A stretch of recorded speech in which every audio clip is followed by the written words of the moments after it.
Hola, ¿qué tal a todos? Bienvenidos al episodio número 19 de Elecciones Bíblicas Podcast, una publicación periódica de estudio bíblico expositivo. Damos gracias a Dios por la oportunidad que Él nos da de reunirnos para conversar acerca de la palabra de Dios. Estamos seguros que Dios tendrá hoy una lección para nuestra vida. Dwight, ¿cómo va todo?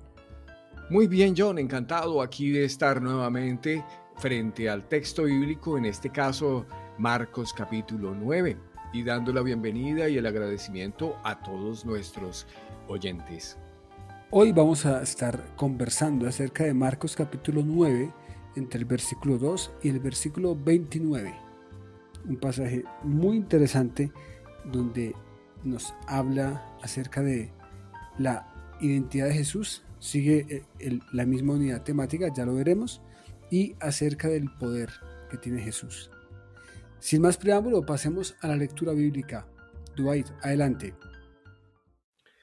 6 días después, Jesús tomó a Pedro, a Jacobo y a Juan y los llevó aparte solos a un monte alto y se transfiguró delante de ellos. Y sus vestidos se volvieron resplandecientes, muy blancos, como la nieve, tanto que ningún lavador en la tierra puede hacer tan blancos. Y les apareció Elías con Moisés, que hablaban con Jesús. Entonces Pedro dijo a Jesús: Maestro, bueno es para nosotros que estemos aquí, y hagamos 3 enramadas, una para ti, otra para Moisés y otra para Elías. Porque no sabía lo que hablaba, pues estaban espantados. Entonces vino una nube que les hizo sombra, y desde la nube una voz que decía: Este es mi Hijo amado, a él oíd. Y luego, cuando miraron, no vieron más a nadie consigo, sino a Jesús solo. Y descendiendo ellos del monte, les mandó que a nadie dijesen lo que habían visto, sino cuando el Hijo del Hombre hubiese resucitado de los muertos. Y guardaron la palabra entre sí, discutiendo qué sería aquello de resucitar de los muertos.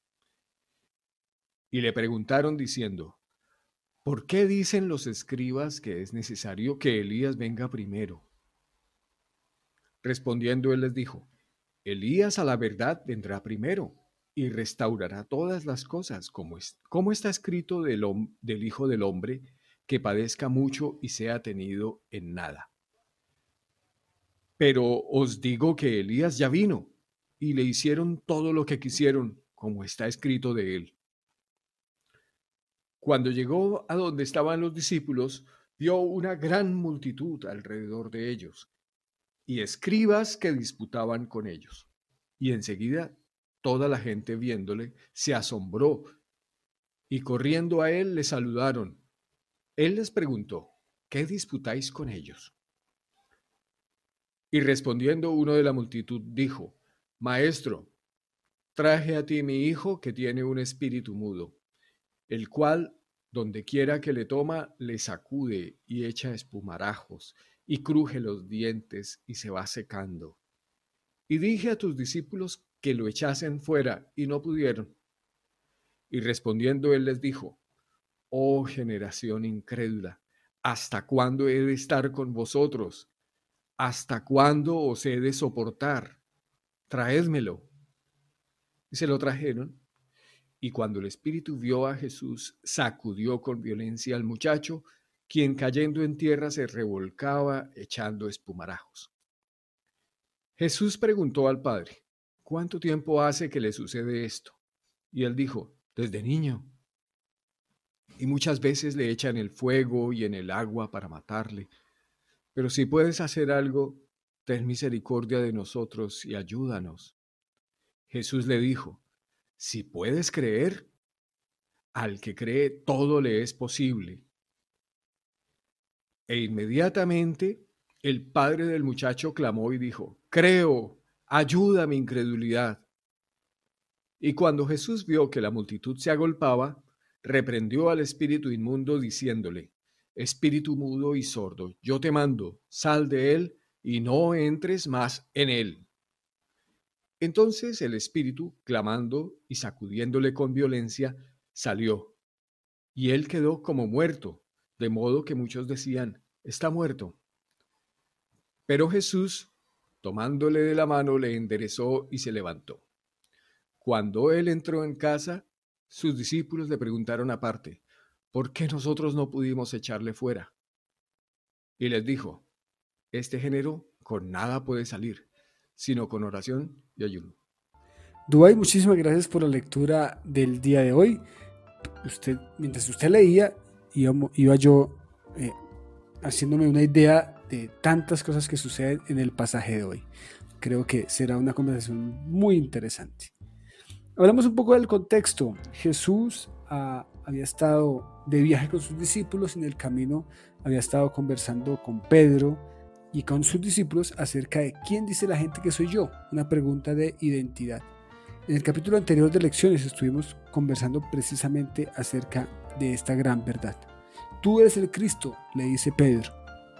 Y en torno a ello, pues se desarrolla toda esta enseñanza de Jesús en torno a lo que era necesario que sucediera con él, por ser precisamente el Cristo. El texto del día de hoy comienza 6 días después de lo que acabamos de mencionar. Jesús toma a 3 de sus discípulos, Pedro, Jacobo y Juan, que es bastante llamativo que tome a estos 3, deje a los demás y los lleva aparte solos. Van a un monte alto y allí se transfigura. Es una de las escenas tal vez que más es leída, que más es analizada. Allí en este monte aparece Elías, aparece Moisés y están con Jesús y están hablando. Dice Marcos que los vestidos de Jesús eran resplandecientes, muy blancos. La comparación es muy bonita, es como la nieve, tanto que ningún lavador en la tierra los puede hacer tan blancos. Eso es una metáfora muy bonita en relación a la transfiguración. Dwight, ¿qué decir sobre este pasaje de la transfiguración? Bueno, yo no puedo evitar el hecho de que a Moisés se le había dicho, levantaré un profeta como tú. Y ver este libro de Marcos lleno de escenas muy similares a lo que ocurrió con Moisés y en la conducción de todo el pueblo a través del desierto, donde el Señor multiplicaba el pan para los miles y miles, casi millones de personas que estaban allí transitando hacia la tierra prometida. Y aquí, Señor Jesús, que como usted mencionaba, pues ha estado en multiplicación de alimento para las personas, ha estado, es que hago esa comparación entre los pueblos alimentados que Dios sustentó en el desierto en el tiempo de Moisés y aquí el dador de la ley, y esa gloria como también la gente vio en Moisés, su rostro resplandeciente, y en este caso Jesús todo entero resplandeciente. Es una escena maravillosa, y ver estos hombres que también eran supremamente cercanos a Jesús. ¿Sí? Hemos señalado que entre los primeros que fueron llamados al ministerio de Cristo estaban esos 4, pero aquí vemos ya solo a 3. No sé, el cuarto, el Andrés, se descolgó por alguna razón, eran los 4 inicialistas junto a Pedro, Jacobo y Juan, y aquí vemos solo 3 que Jesús convoca para este evento glorioso, y allí están ellos, y pues es maravilloso ver esa, además la actitud de quienes estaban presenciando. Pedro, siempre el primero, diciendo, Señor, hagamos 3 enramadas, una para ti, otra para Elías, otra para Moisés, y nosotros no importamos, hagamos una enramada para ustedes, pero nosotros que nos quedemos acá ya está. Y estaba pues abrumadísimo por ver todo lo que estaba ocurriendo. Además esa nube del cielo donde se formulaba esa declaración que habíamos visto en el bautismo al principio de Marcos, esa declaración de tú eres mi hijo amado en quien tengo complacencia. Y entonces en este caso la vemos para estos hombres. Como usted lo menciona, en Marcos hay unos elementos que conectan con el Antiguo Testamento, pero en este pasaje particular son varios elementos. El monte, es imposible no pensar en el monte Sinaí, esa nube que llega, o esa luz resplandeciente mejor, es imposible no hacer una relación directamente con Moisés. El desierto, como usted lo mencionaba ahorita, la presencia de Elías allí en representación de los profetas, la presencia de Moisés en representación de la ley, que eran elementos fundamentales de la fe judía en ese momento. Y allí está Jesús, superior a Elías, superior a Moisés, superior a los profetas, superior a la ley. Y la voz que sale de la nube, como usted bien lo menciona, que está en conexión con el bautismo de Jesús, ya lo habíamos encontrado, en donde aparece allí: a él oíd, este es mi hijo amado, a él oíd, que es una frase también de identificación. Venimos hablando acerca de que Jesús es el Cristo, así lo reconocen los discípulos, y aquí entonces es un reconocimiento glorioso que se le da a Cristo. Es una imagen muy bonita lo que está viendo allí esos tres discípulos, que por cierto dice Marcos que estaban espantados. Ya habíamos hablado en otra ocasión de que todo lo que hace Jesús genera un impacto en las personas, y aquí esos tres discípulos estaban espantados, y lo que dijeron fue: hagamos una remada, quedémonos aquí. Como usted bien lo menciona, nosotros no importamos, pero quedémonos aquí. Pero de inmediato está Jesús solo. Creo que lo más importante en nuestra vida es precisamente eso, que esté Jesús solo, porque Él es superior a todo. Muy, muy interesante. Bajaron del monte y tienen una conversación sobre lo que acaba de ocurrir, y tienen una conversación en torno a Elías precisamente. Entonces, ¿qué decir sobre esa conversación, Dubái? ¿Cómo le parece a usted esa? Jesús les dice: no le digan a nadie. Vuelve a aparecer esa frase que también la mencionamos en el episodio anterior, de que esto no se lo digan a nadie hasta que el Hijo del Hombre haya resucitado de los muertos. Esa indicación, en este caso aquí es explícito el que sí la atendieron, sí observaron la instrucción que dieron: no se lo diga a nadie hasta que el Hijo del Hombre haya resucitado. Esa era la condición, y en este caso sí que la obedecieron, y pues nosotros aquí estamos siendo testigos, no con una connotación de que lo dijeron y no hicieron caso y por eso nos hemos enterado, sino que sí es el caso de que ellos tenían la instrucción de que esto no lo comuniquen sino hasta que yo haya resucitado, sí, hasta que el Hijo del Hombre haya resucitado. Y efectivamente, cuando resucitó, pues lo testificaron, y pues aquí precisamente nosotros estamos siendo partícipes de esta comunicación de lo que estaba dándose. Entonces, el Elías, habíamos en la declaración de Pedro que dijo: ¿qué están diciendo los demás acerca de lo que soy yo? Jesús les preguntaba, y él respondió: la gente está diciendo que tú eres Elías. Y Jesús aquí les está diciendo, porque es que estaba en el ambiente la inquietud al respecto de lo que era Elías, y ellos habiendo visto a Elías en el monte, pues es que eso tenían esa pregunta y no la podían esconder, y dice: ¿cómo así lo de Elías? Y Jesús aquí se toma el tiempo y les aclara: sí, Elías había de venir y ya ha venido. Juan el Bautista era ese Elías que había de venir. Hicieron con él todo cuanto quisieron, incluso le decapitaron. Fue lo que ocurrió con Herodes, y que a petición de su mujer, cuando bailó para ella la hija, o sea, era hijastra y a la vez sobrina. Entonces, eso fue lo que ocurrió respecto de Juan el Bautista, que Jesús nos está aclarando. ese era el Elías que había de venir, ya eso ocurrió. En relación a ese comentario que usted hace sobre Elías, quiero invitar a nuestros oyentes, si no lo han hecho, a escuchar el episodio número 2 de Elecciones Bíblicas Podcast. Allí, cuando comenzamos a hablar acerca de Marcos, este pasaje arranca presentando precisamente a Juan el Bautista. Y la descripción que hace Marcos de Juan el Bautista es una conexión directa con esa profecía que se encuentra en Malaquías de que Elías habría de venir. Entonces allí hay una conexión directa entre Juan el Bautista en representación de Elías. Por eso Jesús dice, él ya vino y hicieron todo lo que quisieron.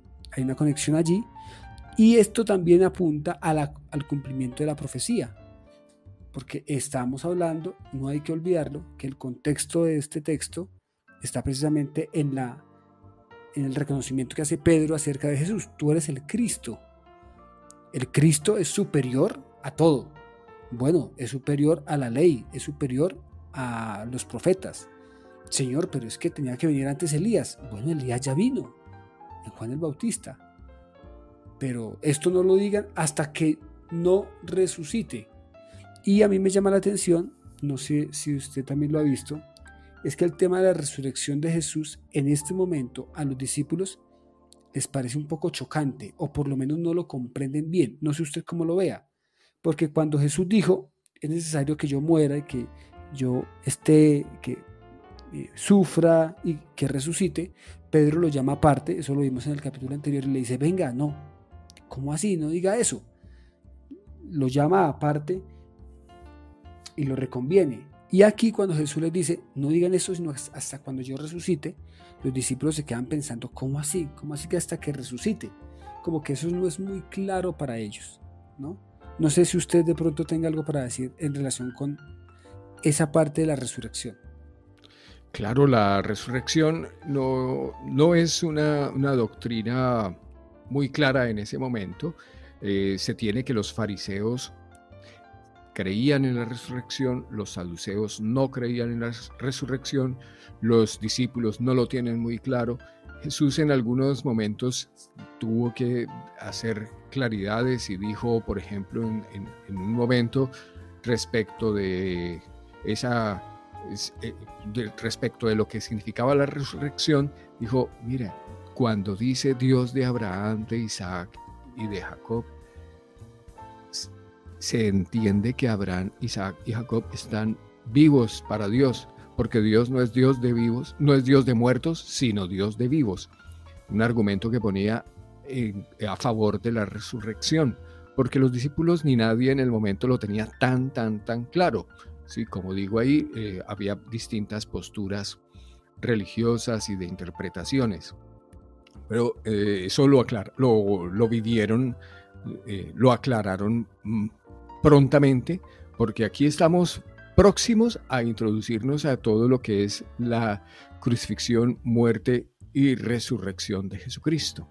Y ellos no tenían muy claro cómo iba a pasar eso. Claro, era un evento que iba a pasar en breve.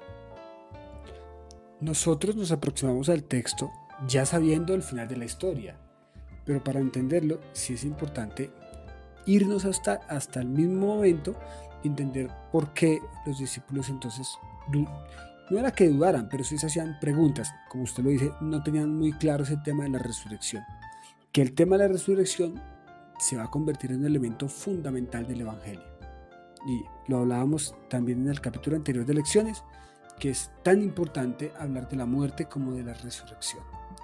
El Evangelio de Marcos es un evangelio lleno de acción, es un evangelio donde suceden siempre cosas. Lo hemos comparado en algunos casos con una película, siempre está pasando algo. Mientras Jesús está con sus discípulos, bueno, con 3 de sus discípulos, allí en el monte y sucede la transfiguración, los demás discípulos están en la parte de abajo del monte y están frente a una multitud y frente a un caso muy particular, que es lo que se narra del versículo 14 al versículo 29. Y permítame, yo les comento un poco la historia. Estaban allí en una disputa. Vuelven a aparecer aquí los escribas, esos que tanto chocan con Jesús porque no quieren creer absolutamente nada de lo que él hace ni dice. Están disputando con los discípulos. El motivo de la disputa es porque alguien trajo a su hijo para que los discípulos lo sanaran y sus discípulos no pudieron. Así que hay una discusión allí de por qué los discípulos no pudieron hacer esto, si el chico está tan enfermo. Y aparece Jesús allí, viene de la transfiguración y los encuentra en una disputa. Así que Jesús pregunta, ¿qué disputáis con ellos? Y le dijeron, bueno, es que trajimos a mi hijo, que tiene un espíritu mudo. Es un espíritu que lo trata muy mal, como todos los espíritus hacen desastres en la vida del ser humano, le sacude, le hace que bote espumarajos, cruje los dientes, se golpea. No solo eso, más adelante nos va a decir que lo sacude con violencia, que en algunos momentos le echa al fuego, le echa al agua, le quiere matar. Así que este hombre ha venido a donde Jesús para que Jesús, eso creo que es muy importante, para que Jesús lo sane. Ante la ausencia de Jesús en la escena, se lo piden a sus discípulos, pero los discípulos no lo pueden hacer. Entonces los escribas, que siempre están ahí para acusar, generan una discusión inmensa. Aparece Jesús en la escena. Jesús pregunta qué ha pasado, le cuentan lo que ha pasado. Entonces Jesús dice, oh generación incrédula, ¿hasta cuándo he de estar con ustedes? Tráiganlo para acá. Y Jesús libera al muchacho. Dwight, ¿qué decir sobre este pasaje? Que en donde hay varias cosas. Están los discípulos, está Jesús que llega, está este padre de familia que trae a su hijo endemoniado. Sigo sin evitar la misma sensación de que cuando Moisés regresaba y encontraba en tierra, en el pueblo, la inopia. Cuando él regresó del monte, encontró la gente desorientada, desconectada de lo que era la realidad divina. Y fue un mal momento. Aquí tenemos también un mal momento, porque así como veíamos 3 discípulos y a Jesús mismo en una situación tan gloriosa, pues vemos con la multitud y los 9 discípulos que quedaban en tierra, esta desazón de la incompetencia, de que el problema no resuelto y las discusiones con los contradictores, decían, porque ellos también solían expulsar demonios, ¿sí? Porque Jesús en algún momento lo dijo, vuestros hijos, ¿en nombre de quién expulsan los demonios? O sea que también tenían recorrido en lo que significaba expulsar un demonio, y con este no se podía, ni los distintos fariseos naturalmente, y tampoco los 9 discípulos que habían quedado en el ministerio normal. Entonces, esta desazón que veo aquí, yo no hubiera querido estar en los zapatos de estos pobres hombres que no habían resuelto las cosas. Entonces empieza la aclaración de el por qué y la queja de Jesús de, no me los aguanto, no, ¿hasta cuándo voy a tener que tolerar tanta incredulidad? Dwight pregunta, esa frase de ¿hasta cuándo he de estar con ustedes? ¿Esa frase está dirigida a quién? ¿A los discípulos? ¿A la multitud? ¿A los escribas? ¿A todos en general? ¿O cuál es la generación incrédula? Porque dice, oh generación incrédula, ¿hasta cuándo he de estar con vosotros? Creo que esa pregunta nos puede ayudar un poco a conocer el texto. Uno en principio diría, no, pues es que se los dice a los discípulos. Yo no estaría tan seguro. Sí, estaría de acuerdo yo con usted, porque además hay una versión que leo respecto a este pasaje, dice, si tú quieres, si nos puedes ayudar, y Jesús dice, ¿qué es esto de que si puedo? Si crees, al que cree todo le es posible. O sea, es que yo no soy el responsable de que esto no ocurra. La responsable de que esto no ocurra es la incredulidad. Entonces, en principio, él ha regresado del monte y el interlocutor, el que está respondiendo, pues es este hombre que tiene a su hijo enfermo, es el que tomó la vocería cuando estaban siendo preguntados de cuál era el alboroto, y pues él y sus acompañantes, que sus acompañantes son, bueno, usted señala que el principal responsable pues es este hombre, que finalmente, gracias a Dios, encontró solución después de una exclamación que lanza. Dice, si crees todo es posible, y él se explaya, lanza esta exclamación diciendo, creo, ayuda a mi incredulidad. ¿Sí? Entonces, ese grito desgarrador de que me quiero zafar de esta incredulidad,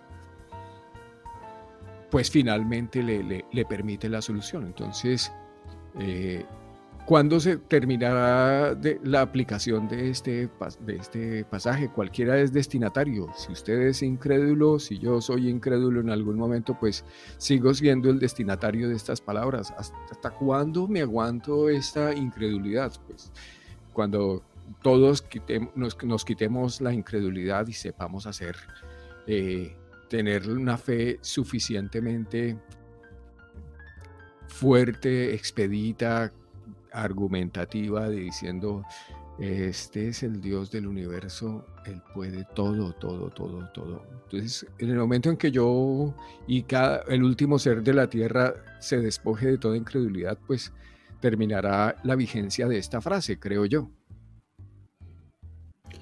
Muchísimas gracias, Dubái, por sus palabras.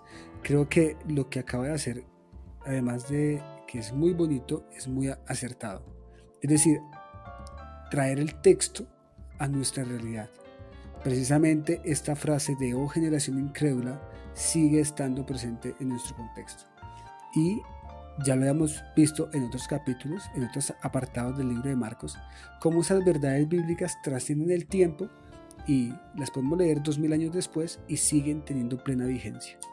Y es que, pues sí, efectivamente, Jesús le dice allí, si puedes creer, al que cree todo le es posible. Hablando precisamente de a esa generación incrédula. El hombre le dice, creo, y a continuación, ayuda a mi incredulidad. Es decir, si algo falta, por favor, sé tú ahí ayudándonos, por favor. Ayuda a mi incredulidad. Es un pedido también de auxilio para él en relación a su fe. Jesús vio que la multitud se agolpaba, reprende al espíritu inmundo, diciéndole, espíritu inmundo, una identificación clara, yo te mando, sal de él, puntualmente. Y luego le dice, y no entres más en él. La orden es clara, sálgase y no vuelva, nunca más. El espíritu, clamando, sacude con violencia, sale, y el que estaba mal queda como muerto. Y muchos entonces decían, está muerto, está muerto. Pero Jesús, para ratificar completamente su poder, para ratificar que Él es superior a todo y que no hay nada que no esté bajo su dominio, le toma de la mano, le endereza y le levanta. Qué escena tan bonita, donde va allí un hombre a pedir ayuda para su hijo, donde esa solicitud se convierte en una más que una conversación, creo yo que una disputa allí oral de por qué no lo hacen, porque si lo hacen. Llega Jesús y de inmediatamente, con el poder que él tiene, libera a este muchacho. Seguramente también ayuda a la incredulidad del hombre y se genera un nuevo milagro. Pero por el contexto en el que se da el pasaje, después del milagro, van a la casa, entran en casa y sus discípulos lo llaman aparte, que ya es muy común también en Marcos. Recuerde, Dubái, que cuando hablamos de la parábola del sembrador, también sus discípulos lo llaman aparte y le dicen, Señor, ven, explícanos la parábola. Jesús les dice, ¿cómo así? Hay otra ocasión también donde lo llaman aparte y le dicen, Señor, explícanos. Y aquí lo llaman y le dicen, Señor, dinos, por favor, ayúdanos con esa pregunta. ¿Por qué nosotros no pudimos echarle fuera? ¿Qué nos faltó? ¿Qué nos faltó?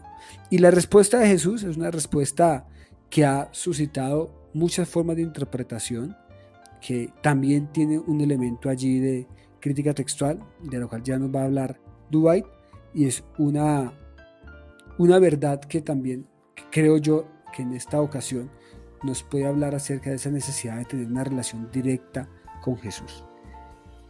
Dwight, ¿qué decir frente al cierre de este pasaje? Bueno, empezamos por decir que la mayoría hoy está de acuerdo en que el pasaje en Jesús aclara, esto aquí lo que faltó fue oración. ¿Sí? Entonces hay una gran mayoría en las que todos estamos de acuerdo en que lo que hizo falta fue oración.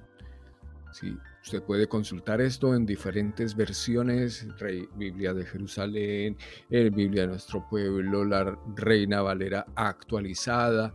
Hay muchas versiones en las cuales usted ahora puede constatar, dice, faltó oración. Y también es muy acertada la postura ahora en la cual dice, es que cuando nosotros estuvimos en el monte, nosotros tres, ustedes acá tenían que tener también la conexión con Dios para poder hacer las cosas. Ustedes solos no iban a poder. ¿Qué es la oración? Es la conexión con Dios. Entonces, faltó conexión directa con Dios y confianza absoluta en lo que Él puede hacer. Es Dios quien libera. Esto es un ministerio que es del cielo, reino de los cielos, y estas son obras, señales que están obradas directamente por la mano de Dios. Entonces la oración era la clave, en el sentido de que es esa conexión necesaria con Dios.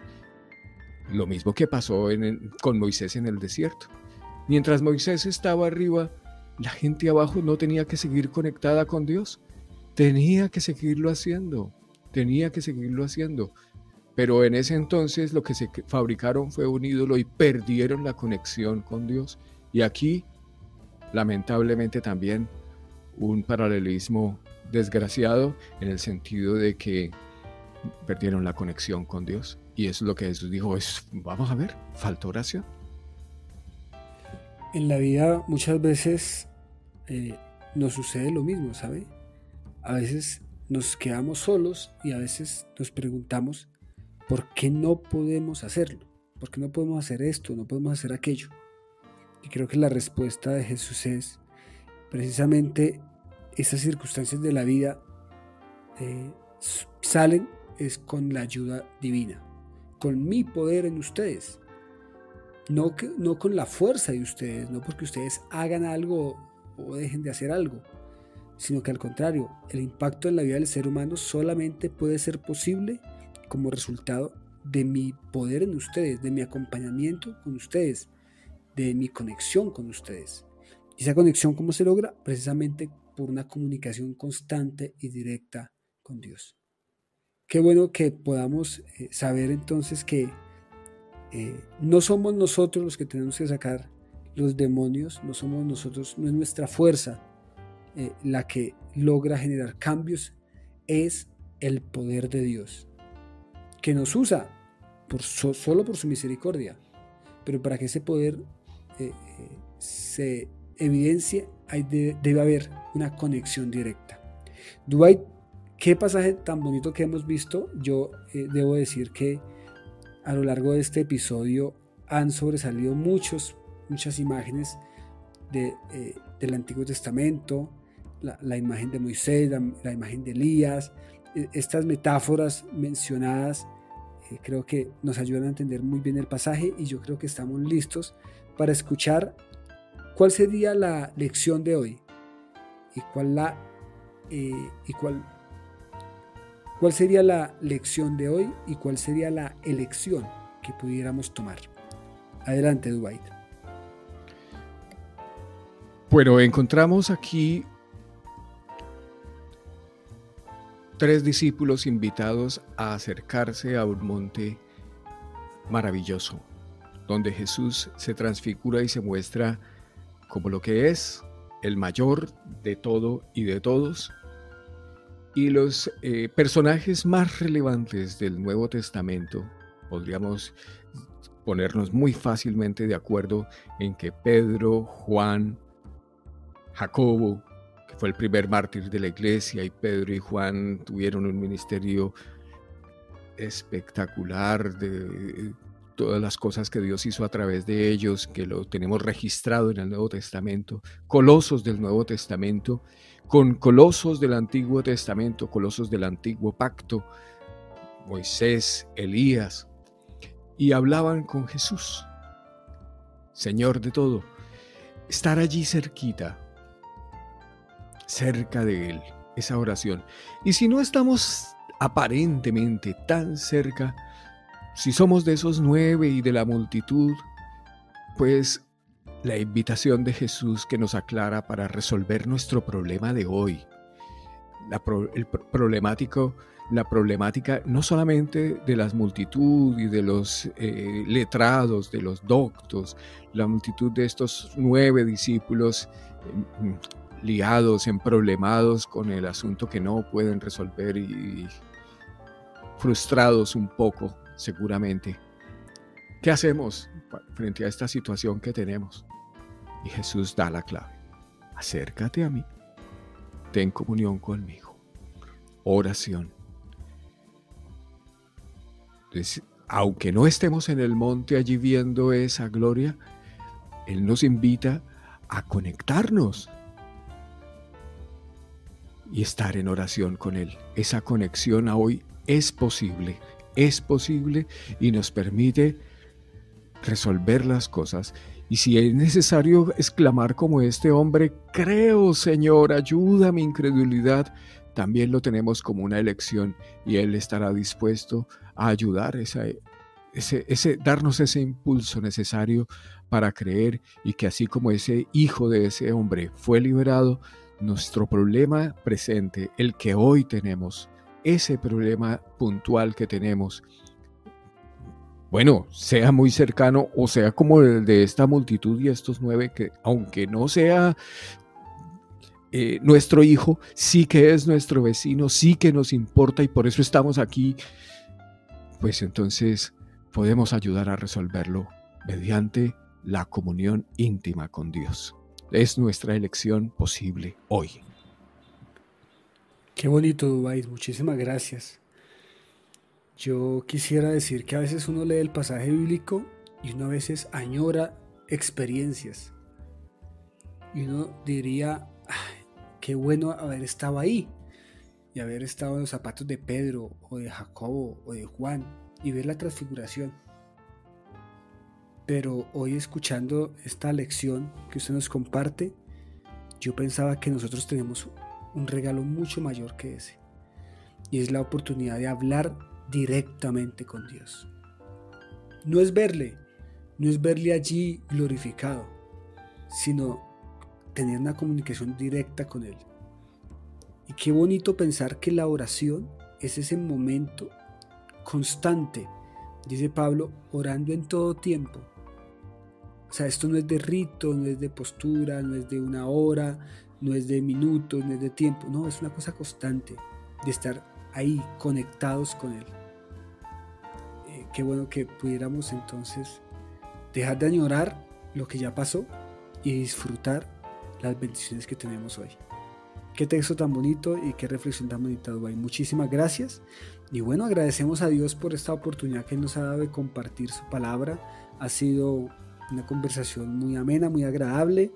Invitamos a nuestros oyentes a acompañarnos en el próximo episodio de Elecciones. Ya llegamos al episodio número 20 de Elecciones y bueno, damos gracias a Dios porque vamos avanzando poco a poco en este libro de Marcos, que es un libro muy, muy, muy bonito, un libro lleno de acción donde el rey siervo está presente.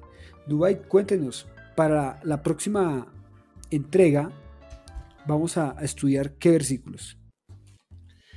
Bueno, estaremos finalizando el capítulo del que hemos estado ocupándonos hoy. Es la finalización del capítulo 9, en que hay gente, primero una discusión sobre quién es el mayor. No sé, tal vez entre los 9 y los 3 que habían subido al monte surgió, entonces aquí, ¿cómo es la jerarquía? ¿Ustedes van primero que nosotros o qué? Vamos a mirar esa parte, la jerarquía en el reino. Y asimismo, gente que estaba por otro lado, un camino, un ministerio alternativo al de Jesús. Y pues como finalizaremos el capítulo, pues el capítulo nos expone algunas ocasiones de caer y sugerencias para mantenerse firmes. Así es, de manera que invitamos a nuestros oyentes. Siempre, si usted puede leer el texto bíblico antes de escuchar el programa, es lo mejor. Y si usted puede compartirlo con otros, también. Así que estamos invitando a todos ustedes para que nos acompañen en la próxima edición de Elecciones. Será el episodio número 20. Por ahora queremos agradecer su tiempo, darle gracias a Dios por su vida y esperamos que esto haya sido de bendición para usted. Creo que por hoy no es más, Dwight. De manera que desde Bogotá, Colombia, les enviamos un fuerte abrazo y también desde Málaga, Andalucía, España. Bendiciones para todos.